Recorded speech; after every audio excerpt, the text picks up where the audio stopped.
Ahava blessings.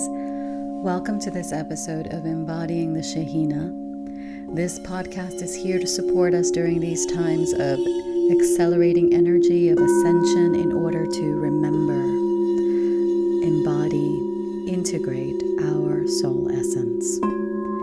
I'm your host. My name is Aurea. I am an ordained Magdalene priestess, a Reiki master, energy and sound alchemist. In this episode, we are going to go into the energetics of this new lunar cycle of Leo,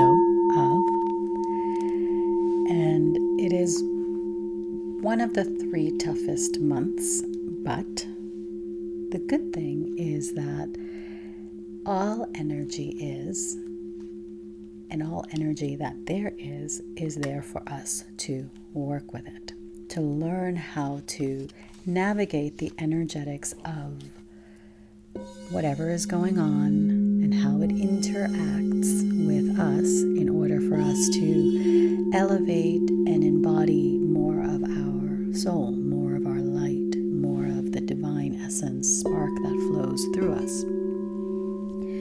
This new moon is happening at 2 degrees of Leo, so it is a perfect time to work on divine union, on merging duality, transcending duality, merging polarities. And it is happening on the 24th of July, and it is good for the next 28-day cycle until the next new moon. So just because we tend to think particularly in the new age, and what we're talking about here is definitely not new age, but in the spiritual communities, there tends to be the new moon is this day, and then it's 2.5, 3 days before and after that the energies are active, and blah, blah, blah. And no. There is a solar cycle, the solar month, the astrological solar month, and there is the lunar cycle.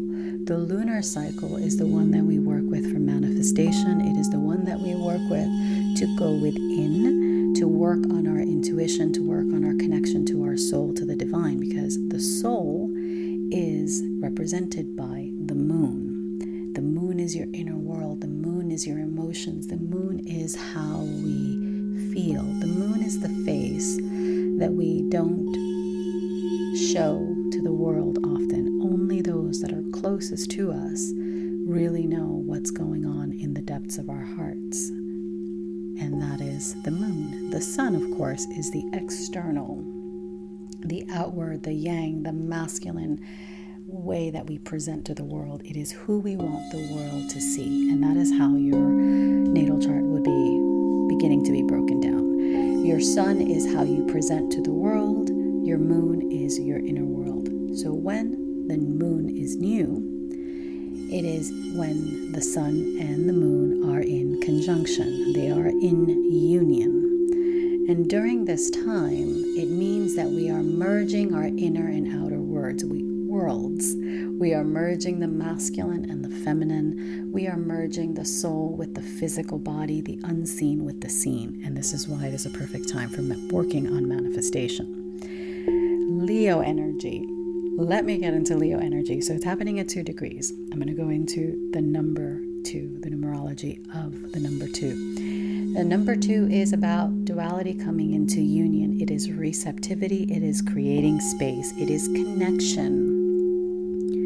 It is the priestess in the tarot deck. And if you know the image of the priestess in tarot, it is the priestess, the woman, in between 2 columns. So it is the threshold in between worlds, in between the seen and the unseen, in between the realms, in between the soul and the physical form. So it really is that energy and that frequency of uniting, of merging, transcending, being able to traverse in between the realms.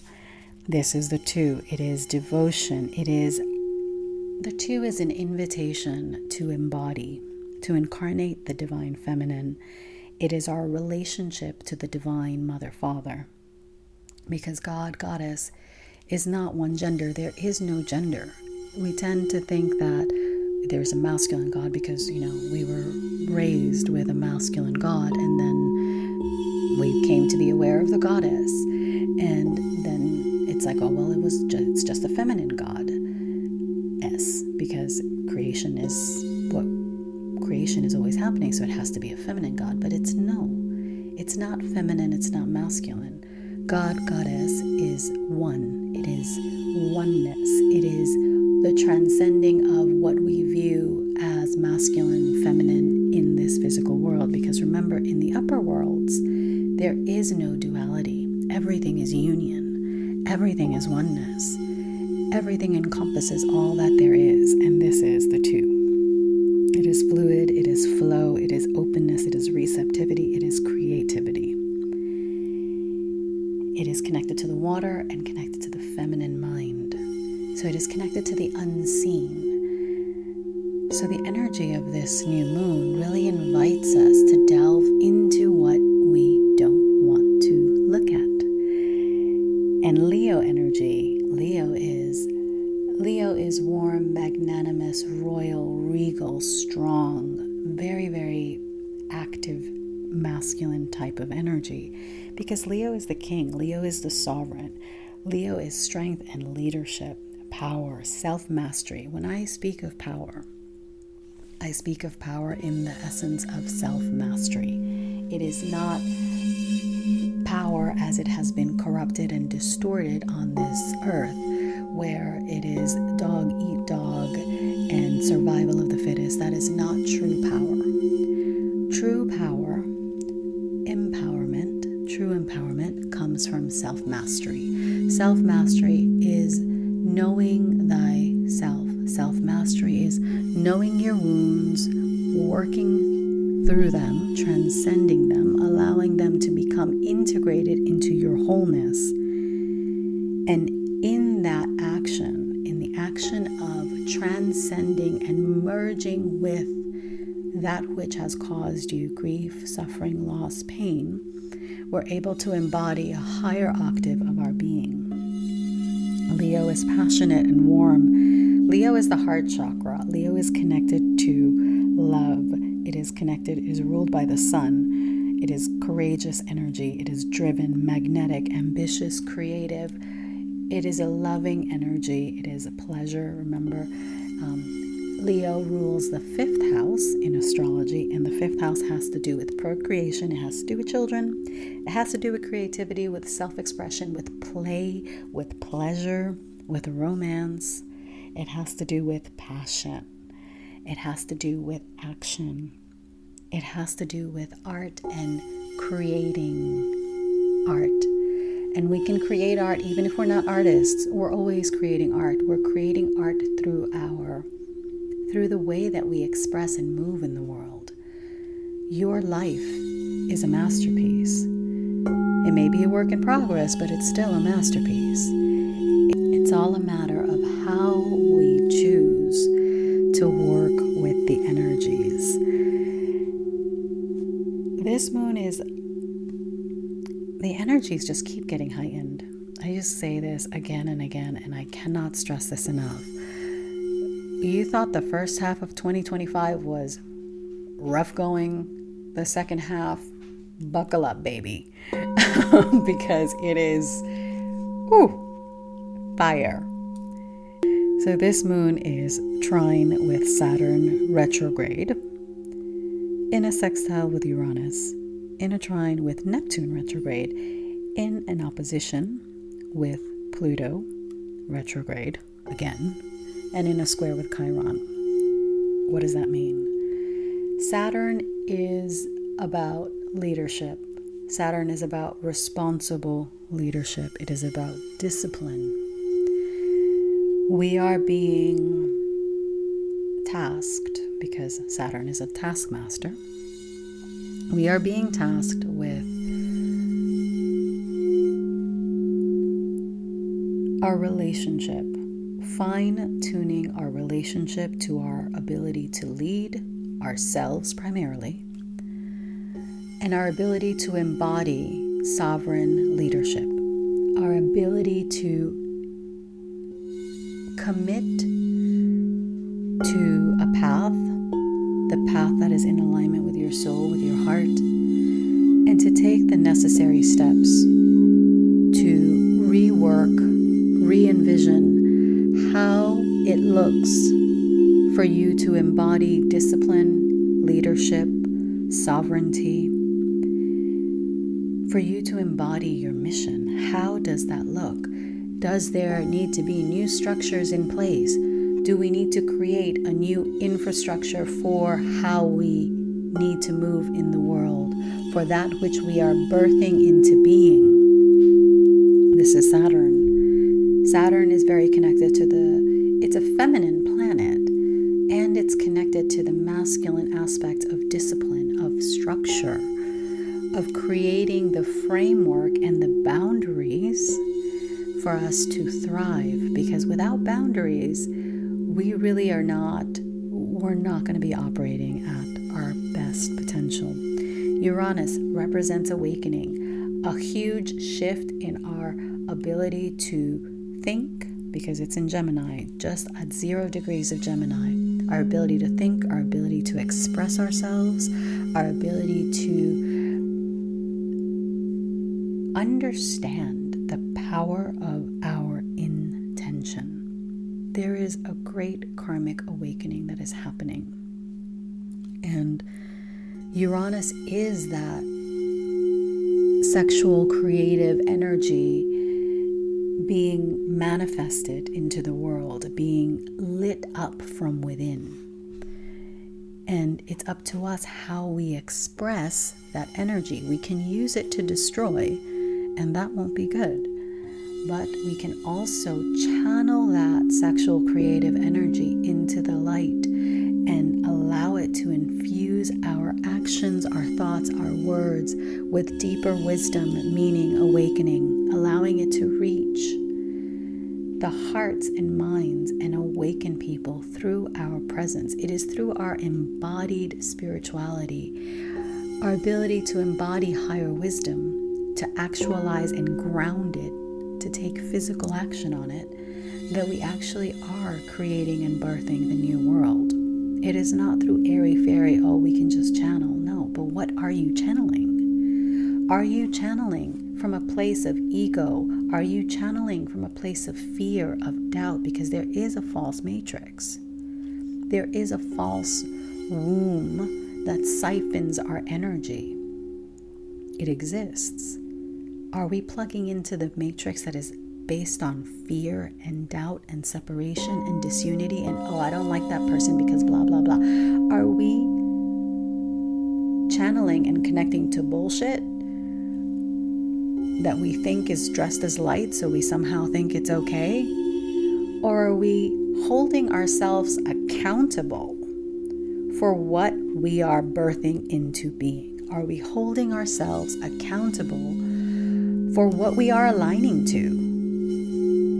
Leo is leadership, and the shadow of Leo can easily be to be authoritarian, just like the shadow of Aquarius.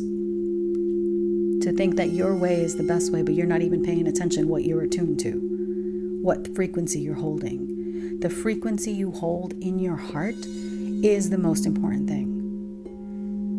Because we can be holding on to resentment and pain and loss and bitterness, and we're creating with that. We're creating with that chaos. We're allowing that to be birthed into multiple expressions rather than doing your work, cleaning up whatever needs to be cleaned up within, looking at your deepest, darkest, most wounded parts of you, the parts that you think are not lovable, and really bringing those parts into union with yourself. Taking that inner child, we all have an inner child that at one point or another, or several points, has been deeply hurt, betrayed, wounded, abandoned. Take that inner child into your heart and really allow that child to feel safe, to feel connected, to feel loved. It is time that we reparent ourselves. We cannot keep projecting our nonsense over onto other people that really had nothing to do with our trauma. But we do that because many of us just either we're not paying attention or we don't have the tools or whatever. But many, many people do that. We look and we judge. And we don't even judge from a place of discernment. We judge from a place of thinking that we are better. When we are thinking we are better, we are in separation. When we are in separation, we're plugging into the matrix of duality and feeding that beast. Just because something is easy and convenient doesn't mean that that's the best way to go about it. We really have to up our game when it comes to discernment. We have wonderful abilities for transformation possibilities, and we do have the ability as well. We have the possibility for deep transformation. Pluto, rebirth, Chiron, healing, that deep-seated wound. Chiron is the wounded healer.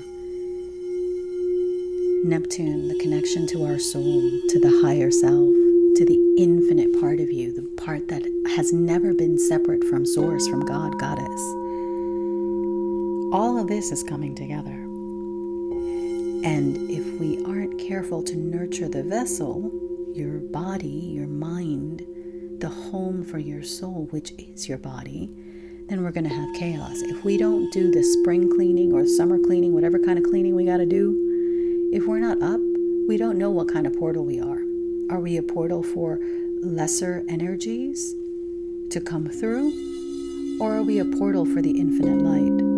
It is truly up to us. The Aramaic creation frequencies that rule this month of Av are Det, that created Leo, has a numerical value of 9, so endings, beginnings, cycles. And that represents several things. It has to do with the awareness that all things have an energy field. Everything is energy. The tree, the rock, the desk, the light in front of you, the lamp, all of it has an energy field. Everything has to do with intention. It is the awareness that we are here to fulfill a purpose. Every being has a purpose and a mission. We may not like it, but they have a purpose and a mission. I honestly cannot stand this NPC bullshit. I don't know if you guys have heard of this. The non-player characters. That is such spiritual bypassing. I don't even have... I'm going to try to have the words for it. If someone presents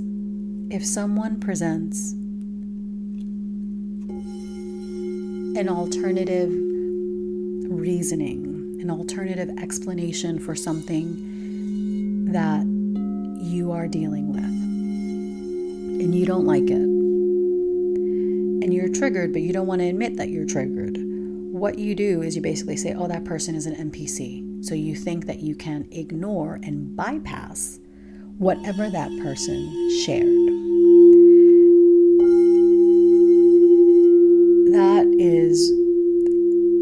That is honestly taking spiritual bypassing to another level. Whatever is presented to you, in whatever form it comes, has something for you. Some kind of lesson, some kind of mirror, some kind of aha moment, something, if you're willing to receive the energy. I had an instance where someone called a sound activation I shared on my Instagram demonic. My normal reaction, I am Latina, I am fiery AF, I have a bad temper, which I've done a lot of work on myself to keep the reins on and to keep myself at a steady point where I'm not going to be flipping out over the most minute things. And this can be someone saying that about my work. I could have gone down the anger route, been triggered AF, and I would have lost the relevance of what this person had to say. But instead of that, I chose to remain grounded in my sovereignty, to not give my power away to the randos on Instagram or whatever, and to really sit with it for a second. And I was like, oh, this person has absolutely no idea.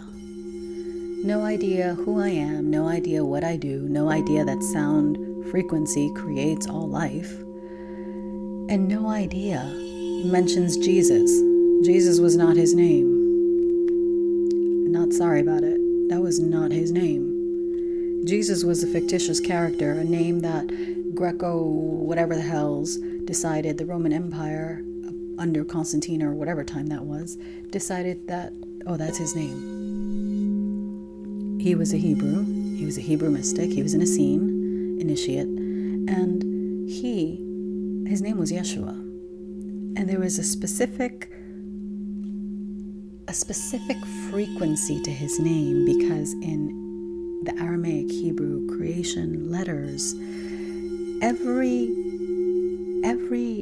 letter, particularly the first letter of a name, has the frequency of that being. So they chose names intentionally. It wasn't Superman, Johannes, whatever. It was a very specific and intentional molding, weaving of the creation frequencies to encompass the energy that this person would hold and embody and birth into the world. His name started with a Yud, which is the seed of creation, the seed, the intention, the first primordial seed. Yeshua, that was his name. It wasn't Jesus. Jesus begins with a Het. Het has nothing to do with Yud. So this person had absolutely no idea, and I said, wow, you don't even know what his real name was. You don't know the frequency he came here to embody. You don't know. I'm like, wow, you really don't know. I'll pray for you. Because when you're face to face with that level of deeply entrenched ignorance, willful ignorance, and ignorance is the inability to wish to consider a different possibility, consider a different way of thinking, being, doing. That is ignorance. When we are so tied and bound and gagged and chained to a set of beliefs without actually analyzing, taking the time to really feel into whether these beliefs actually make sense. Do they actually create harmony? Do they create beauty? Do they create and birth love? Or do they just feed the division and the war and the nonsense that is already prevalent in the world? Are we feeding that frequency, that denseness? Or are we actually seeding with every word, with every thought, with every action, are we seeding more love? And no human being on this planet is able to hold that frequency 100% of the time. It's not possible. We live in this world of duality. We're going to mess up sometimes. But are we realigning? Are we course correcting? Are we open to the possibility that there is a different way, that there is another way to do things, that there is another way to embody, to be, to express, a way that is perhaps in more alignment and in more harmony with love, with beauty, with the true frequencies of creation that we are here to create. That is also light, and it is about igniting the Huba. The Huba is the sacred flame of holy desire. I call in the Huva and activate it within us every time I do a sound activation as part of the calling in of the fire, the Nukhra. The Huba is that sacred flame. It's holy desire. It is desire that is intentional, that is the desires of the soul. It has nothing to do with our ego. It has nothing to do with, oh, well, I want this because I want to have the biggest house on the block. It's not that kind of desire. It's not a mundane, banal desire. It is a desire that is light, a desire that is creation, a desire that is beauty and in alignment with divine flow and divine source. That is the tet. Every action, every word, every thought has an effect on the whole. And Kaf created the sun. It is the 11th letter, numerical value of 20, and the shape of Kaf resembles a palm, a cupped palm, and it symbolizes our ability to give and receive. So it is humility, it is action. So the cupped palm is ready to give and to receive, so it symbolizes action as well. Humility. It represents our capacity to receive divine guidance and blessings and our potential to connect with and aspire to union, oneness with the divine. And there is another version of the kaf, because at the end of a letter there's a final kaf, and that symbolizes the drawing down of divine energy into the physical realms. So this is the frequency we're working with. We're working with the energies of bringing down divine flow, divine essence, divine light, anchoring it, incarnating it, embodying it, sharing it, because we are here not just to be the vessel for the light, but we are here to share the light. We are here to expand the light of creation. It is a potent month, and I'm going to share something from that my teacher Anna shared about the month of Av. So the month of Av is a time of transition, strength, and divine love. It's the 5th month, and it is aligned with Leo, of course, ruled by the sun. And this month, it carries the beginning part of the month. So it's one of the 3 months that are the most challenging: Cancer, which we just stepped out of the Cancer portal, Leo, and Capricorn. So it is a month that reminds us of the deeply powerful and transformative power of love, of divine love.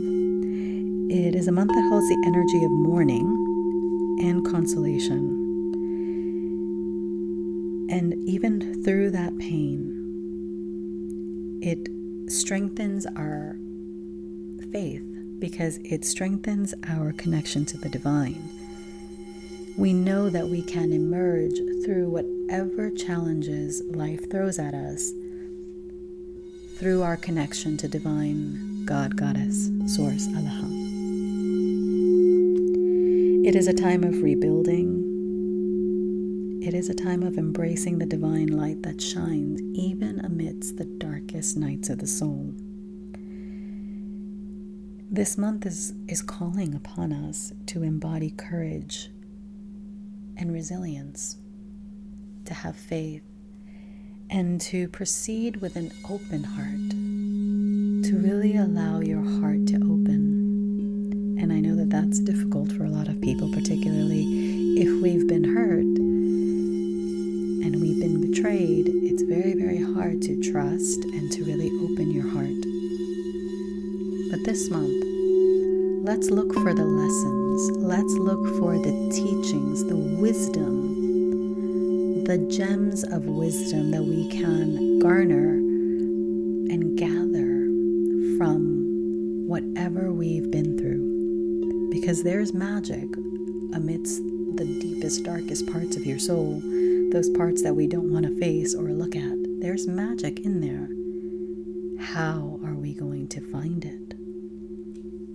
We can be renewed. We can rebirth ourselves. We can reconfigure. Remember, we have 4 planets retrograde. This is a time for reimagining, re-envisioning, for retooling, for going within and reconfiguring the boundaries, the structures, the way that our mind works, the way that we allow ourselves to express our light. We have this ability, this immense potential to nourish this part of ourselves.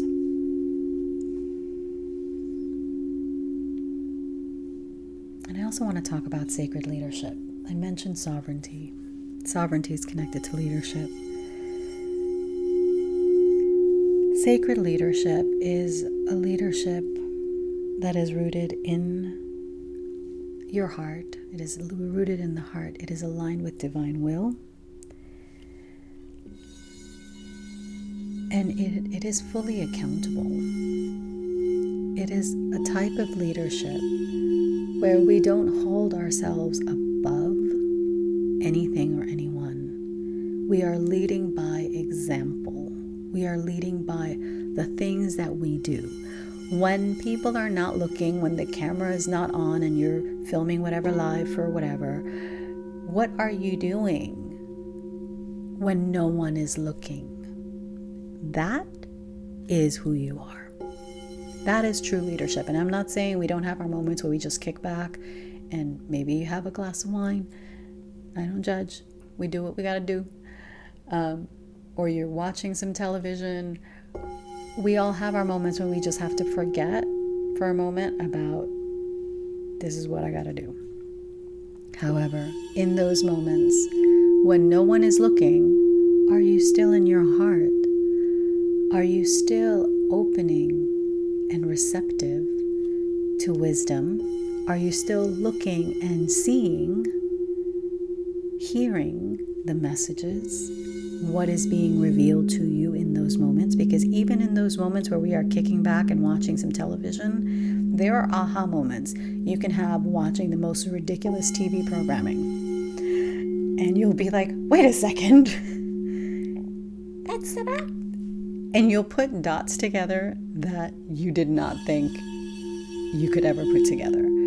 So do not underestimate the power of allowing yourself time to relax and to play and to enjoy, because there are nuggets of beauty and harmony and oneness that can be cultivated in those moments where you think you're doing nothing. It is in those moments of nothingness that stuff happens and shifts, and it's when you're not looking for it. You just have to be open to receive. So it's a potent month. I invite you to cycle with me into these energies, feel into what they mean to you. I have a stellium in the 5th house. I mentioned that the 5th house is connected to Leo because it's ruled by Leo. I have a very powerful stellium in the 5th house. So my energy field, many people often confuse me for being a Leo because they think I'm a Leo, and I'm not. I'm a Cancer. But because of that placement, those placements in my chart, I have a lot of Leo energy that it took me a while to kind of understand, like, oh, that's where that's coming from. It's that Pluto-Moon conjunction. So there's a lot of magic to this Leo portal, and it's an energy that I love because it's a really beautiful energy. If you know a Leo, share this with them. If you love a Leo, heaven protect you, because that person will go and slay for you. You are absolutely blessed if you are loved by a Leo. Taurus too, and Cancers. Capricorns. I'm not sure about Geminis. No offense, Geminis. But honestly, I joke, but there is a lot of light in all of the signs. And to be in the fullest essence of your solar sign and to be in the fullest expression of your natal chart, it is the magic that we are here to unfold. So for me, this understanding the cycles and how they work through us and how they interact with other planets, it really is a solid key to understanding more deeply how I work and how I interact in the world and how I express, and also how my energy interacts with other energies around me. And it is in learning how to dance creating this cosmic harmony amongst one another that we can really birth that new world that we are all wanting to live in, this new frequency. The new frequency is here. The new frequency is now. The new frequency is something we embody every moment. And by understanding these cycles, we come closer to actualizing and living that experience of higher dimensional frequencies embodied here on Earth and through us. So have a blessed new lunar cycle. Have a blessed month of Av. And don't forget to tune in to the sound activation. If you enjoyed this, like, share, subscribe. Of course, you can find me on YouTube at Aurea, and I share longer format videos there. Sound activations, mantras, practices. And on Instagram at Aurea, as well as at Embodying the Shekhinah, where I share somewhat shorter videos. Probably not as short as Instagram would like, but then again, I don't do things by their rules. So you can find me sharing mantras and activations, a little bit of sound there as well. Feel free to connect with me on those platforms as well. All of that is linked below. And as always, I will see you I will share this space with you in the next episodes. Have a blessed new moon in Leo. Ahava.